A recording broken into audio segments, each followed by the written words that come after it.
MARK stock.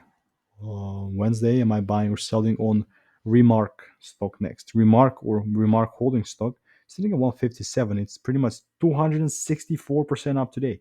It is mental and love to see it. But here is the reality. From previously, this is like just kind of a pump right now and kind of a short squeeze happening and whatever. Because previously we've been just kind of going down and melting, nothing pretty much other than that. After we see days like this, I mean, just expect maybe not just exactly the next day or the next week, but from a higher down perspective, right? They all kind of come back down to the low. Okay, pump and dump kind of play.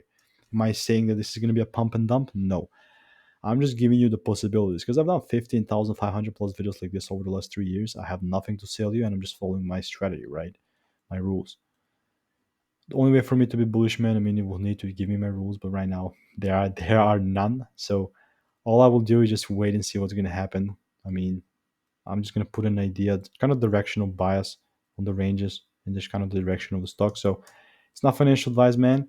Let me know what is your opinion. I'm just kind of waiting in this situation. Can it go a little bit higher the next day? Obviously, but I'm just pretty late to the party and there's no comment for me to do here because my rules are not met and I'm not bullish. So staying away, not financial advice. If you want a free course, you can check out the first link in the description.